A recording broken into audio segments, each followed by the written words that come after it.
A gente está acostumado a tratar bancos e instituições financeiras como vilões. E em muitos casos, essa realmente é a verdade, como a gente vai ver aqui no vídeo de hoje. Então, se você ainda não me conhece, eu sou o Enéas e esse é o canal Valoriza.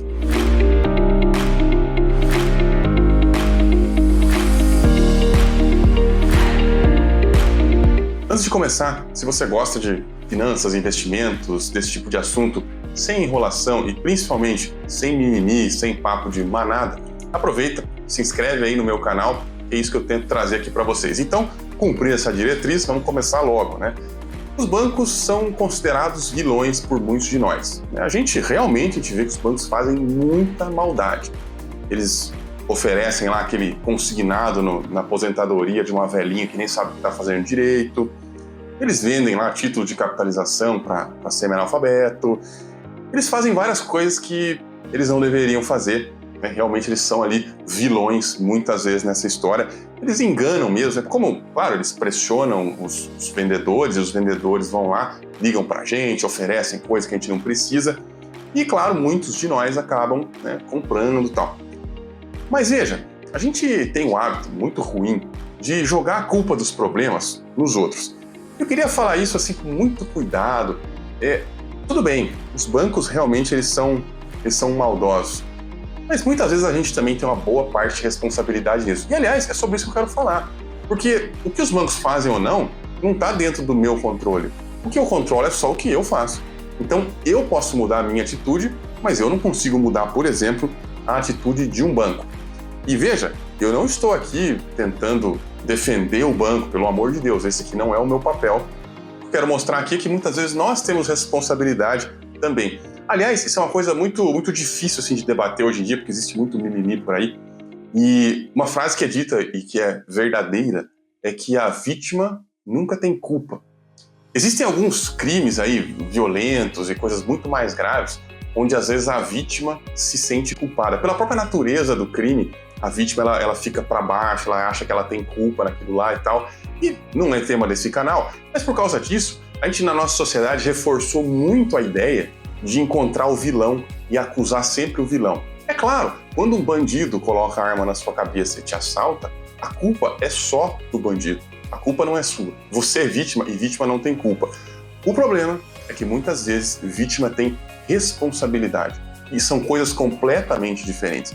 Eu vou tentar explicar para vocês o que isso significa. Por exemplo, você passa lá você está dirigindo, passa num cruzamento, na preferencial sua, no sinal verde, vamos dizer assim, vem um outro carro, passa no sinal vermelho e bate em você. Bom, aí o que acontece? A culpa é de quem? A culpa é do cara que foi lá e amassou seu carro. Só que o cara tinha uma Brasília sem seguro. E você, muito esperto, por seguir canais de finanças que te incentivam a fazer maluquice, não fez seguro porque seguro não compensa. E o que acontece? Você ficou com um prejuízo lá de 20 mil reais para consertar o seu carro e vai ficar um mês sem carro. Parabéns, você se deu muito mal. A culpa é sua? Não, a culpa não é sua. Só que você podia ter evitado. Você podia ter feito um seguro. Então, essa que é a diferença entre culpa e responsabilidade. Tem muitos casos, as desgraças acontecem com a gente e realmente não tem o que fazer. A gente pode fazer tudo certinho, pode tentar se prevenir em tudo, e mesmo assim, de vez em quando, vai acontecer coisas inevitáveis. Porém, quando o problema é evitável, a gente tem que tentar evitá-lo. E isso que eu chamo de assumir responsabilidade. Outro exemplo, você passa lá por um beco escuro, perigoso, e aí você, não, mas eu tenho direito de passar aqui, eu tenho direito de ir e vir. Já pensou, eu vou deixar de andar aqui porque os bandidos vão me assaltar? Aí você vai lá porque você tem direitos, você anda no beco escuro, o seu iPhone 15 Pro Max na mão, tal, mexendo ali, e aí você é roubado. E depois você vem reclamar que a sociedade é injusta, que não sei o quê. Realmente, a sociedade é injusta. A vida é injusta. Mas essa é a realidade. Se você não consegue viver nesse mundo, infelizmente, esse mundo é assim. Não é 100% justo. Mas, enfim, o tema aqui do vídeo é banco e não responsabilidade. Mas mantenham isso em mente. Qual é a nossa responsabilidade? O que eu faço que enriquece tanto assim os bancos e me empobrece ao mesmo tempo? E a gente pode pensar aqui em milhares de coisas, e vocês podem pensar em mais coisas e deixar aqui nos comentários.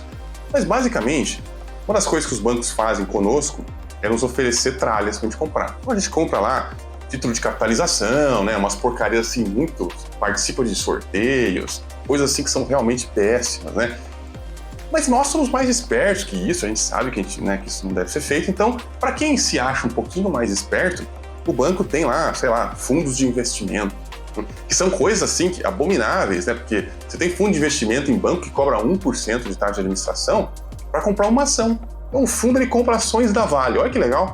Você dá 1%, você doa 1% do seu patrimônio para o banco todo ano para ele comprar ações da Vale. É uma coisa que você pode fazer sozinho, você não precisa de ajuda para fazer isso. Mas a gente gosta mesmo de dar dinheiro para o banco.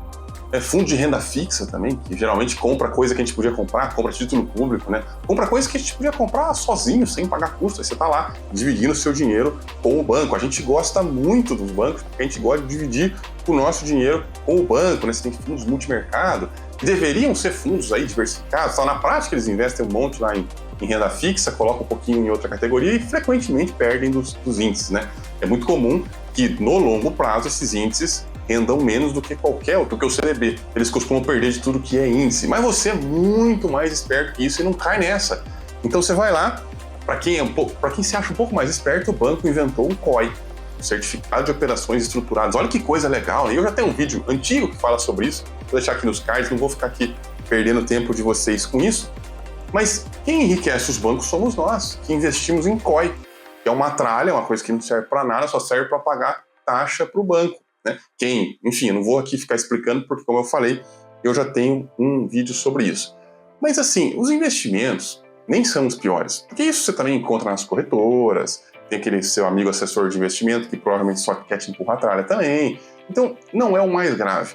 O mais grave, claro, é o crédito, né? Porque o banco ele é especialista justamente em pegar e emprestar dinheiro caro. Então ele pega dinheiro barato e empresta dinheiro caro. E aí é engraçado porque assim, você não se conforma como os bancos são malvados, como eles cada ano têm mais dinheiro, cada ano eles lucram mais e mais, já lucram bilhões de reais todo ano. Você fala, pô, isso é uma injustiça, tem tanta gente que tem tão pouco, olha os bancos. Só que aí você entra no cheque especial. Você gasta tanto no cartão de crédito que vai para o crédito rotativo. Qual é o direito que você tem de reclamar do lucro abusivo dos bancos quando você doa dinheiro para os bancos? Né? E as pessoas falam, mas eu não tenho opção, tal. Tudo bem. Quem não tem opção é um caso. Você que está aqui me assistindo provavelmente tem opção. Né? Provavelmente poderia não fazer esse tipo de coisa. E isso nem é também o pior. Porque cheque especial, crédito rotativo, é o seguinte... Se o banco não recebeu ali em 6 meses, já era. Vai ficar inadimplente e não vai receber nunca. A pessoa provavelmente não vai pagar. Agora, o problema é aqueles financiamentos, aqueles empréstimos que a gente faz, sabendo que eles são ruins, e a gente vai pagar bonitinho, o banco vai ficar cada vez mais rico. Que é, por exemplo, financiamento aí de carro. Tem gente que acha super normal financiar um carro. Aí você paga lá 1,5%, 2% ao mês, que nenhum investimento do planeta vai retornar para você, nunca na vida. E você paga tudo isso no banco. Você compra um carro e paga, sei lá, 1,5 carro, 2 carros e acha normal. Chega na rodinha do trabalho e começa a reclamar do quão absurdo é o lucro dos bancos, que pouca vergonha. Só que você está doando o seu dinheiro para os bancos. Mesma coisa, você pega lá um financiamento imobiliário, né? As taxas de juros são menores. Mas se você se lembra bem, como eu ensinei aqui várias vezes, a fórmula lá do juro composto, né, é que o capital final, o resultado, o montante final, é igual ao montante inicial, vezes a taxa de juros, 1 mais a taxa, elevado ao tempo. A taxa no financiamento imobiliário realmente é baixa, mas e o tempo? O tempo é 30 anos, é 35 anos. Você paga 5 apartamentos para comprar um. Enfim, se você de repente poupasse o dinheiro, você conseguiria comprar em 5 anos, 6 anos, né, em menos tempo. Mas ainda que, tudo bem, o financiamento imobiliário muitas vezes não é o pior dos mundos, eu sei que a gente precisa fazer, e nem sempre a pessoa pode ou quer morar de aluguel. Então, eu não vou assim criticar, mas a questão é, quando você tem um financiamento, o melhor investimento, a melhor aplicação que você pode fazer é quitá-lo, é amortizá-lo. Porque veja, o que é o seu patrimônio como pessoa, né? O que eu tenho? Qual é que é o meu patrimônio? São os seus bens menos as suas obrigações. São os seus ativos menos os seus passivos, né? Assim que a gente aprende, pelo menos lá na contabilidade. Então, se você tem um apartamento de 300 mil, mas deve 200 para o banco, qual é o seu patrimônio? O seu patrimônio é 100. Você comprar 50 mil em ações, ou você pegar 50 mil e amortizar a sua dívida, é exatamente igual do ponto de vista patrimonial. Porém, acaba sendo muito melhor no longo prazo. Por quê? E aqui é uma coisa muito complicada, porque quando eu falo isso, aparecem aqui especialistas em investimento falando assim, não, mas o juro do meu financiamento imobiliário é muito baixinho. Eu consigo ganhar mais que isso investindo em outros ativos. E aí, gente, por favor, né? É muita ingenuidade achar que você vai ganhar mais do que o Itaú está ganhando de você, mais do que o Bradesco. E os bancos brasileiros são os melhores do mundo em fazer dinheiro com a população. Eles são fantásticos, eles são extremamente eficientes, são bons. O banco brasileiro dá aula mundo afora de como ter lucro alto. E aí você, o Joãozinho, né, acha que vai ganhar do banco, vai se alavancar nos investimentos e vai ganhar mais do que você tem que pagar para o banco. Óbvio que isso não vai acontecer. Mas esse erro no raciocínio, as pessoas pensam isso porque elas não sabem analisar investimento. Qualquer pessoa que sabe analisar investimento, ela sabe que existem pelo menos duas variáveis: risco e retorno. Você não pode avaliar o investimento só com base no retorno. É isso que as pessoas fazem. Elas vão lá e falam assim, não, peraí, eu estou pagando 1% ao mês para o banco. Se eu conseguir ganhar 1,5%, pronto, né? Tô no lucro. Concordo, esse raciocínio está correto. O problema é que esse raciocínio não considera o risco. E quando a gente avalia o investimento, a gente tem que avaliar o risco junto com o retorno. Porque senão, se a gente for avaliar só retorno, a gente investiria em coisas absurdas, como, por exemplo, trazer droga do Paraguai. Por quê? Porque o retorno é altíssimo. Só que por que a gente não faz isso? Porque o risco é obviamente alto, você pode acabar preso, tal, você pode ser morto, enfim, um monte de coisa ruim. Nesses casos extremos, a gente consegue avaliar o risco e o retorno. Mas quando os casos são ali meio parecidos, a gente não consegue avaliar direito. Quando você faz investimento, ele tem risco. Todo investimento tem risco. Não existe investimento seguro, 100%, né? Garantido. Garantido não existe. As regras podem mudar e piorar o seu investimento. Se ele é um investimento de renda fixa, por exemplo, pode ter alguma alteração na tributação, a taxa pode sofrer alguma penalidade, enfim, um monte de coisa ruim. O que eu nunca vi acontecer foi melhorar, né? Você faz uma aplicação, ela termina lá pagando mais do que quando você aplicou. Se é 100% do CDI hoje, vai ser 100% do CDI até o final. Agora, o problema é que o financiamento, esse sim tem risco, porque pode mudar a regra, o governo pode botar alguma taxa a mais, você pode ter um aumento no seguro que você paga mensalmente, você pode ter, por exemplo, aqueles que são corrigidos pela TR, a TR pode aparecer, e aí aquele valor que você achou que ganhava mais do que o financiamento não faz mais sentido. Por quê? Porque a parcela do financiamento vai sendo reajustada pela TR, pelo IPCA, pela poupança, enfim, tem vários índices aí que podem ser usados. Então todas as suas continhas que você achou que você ia ganhar mais, caem por terra. Então qualquer pessoa que entende a relação risco-retorno sabe que não adianta investir se você tem um passivo. Não estou falando que é proibido financiar um apartamento. Às vezes o único jeito que a gente tem de comprar a casa própria é financiando. Ok, você financia para não ter que pagar o aluguel e tal. Mas a partir do momento que você fez esse negócio, você tem que entender que todo o seu esforço tem que ser para amortizar, para diminuir o seu saldo devedor, para que você termine esse financiamento o quanto antes. Financiamento é juro composto contra você. E eu tô aqui batendo na tecla do financiamento imobiliário porque ele é o menos ruim, hein? Ele é o que tem a taxa de juros mais baixa. Eu nem vou perder meu tempo falando para vocês aqui de consignado, de crédito pessoal, de financiamento de carro, porque vocês já sabem que isso não pode prestar. Tudo isso é juro composto, trabalhando contra o seu patrimônio. Agora, se a gente faz uma avaliação de risco-retorno, o que acontece? Quando você amortiza um financiamento, o retorno é alto, certo? Porque o retorno é o juro que você vai deixar de pagar para o banco. E o risco? Qual é o risco de você adiantar uma parcela do financiamento? Eu não conheço nenhum. Para mim, o risco é zero. É um risco muito menor do que qualquer investimento. Porque, aliás, é menos que zero, né? Porque você pega o seu risco como pessoa e diminui. Você faz uma aplicação que reduz o seu risco. Porque você deixa de ter uma dívida, você reduz o seu passivo e aí você deixa de ser vítima, por exemplo, de uma coisa que pode acontecer, né? Você pode perder o emprego, e aí você não honra as parcelas, aí você perde tudo que pagou mais o imóvel. O governo pode mudar as regras, pode prejudicar de alguma forma aí quem tem parcela de financiamento, pode vir uma hiperinflação, e aí o índice que reajusta a sua parcela pode ir para o espaço, e aí você também não vai conseguir mais pagar.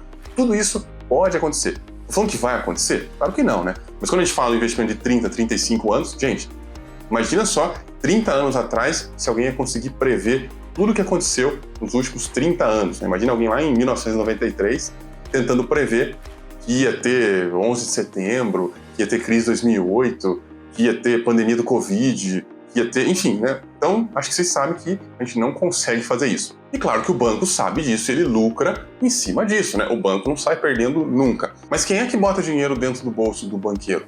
Somos nós, eu e você, e vamos lá, fazemos um consignado, pagamos um consórcio, né? Fazemos lá uma aplicação em fundo de investimento, somos nós que enriquecemos o banco.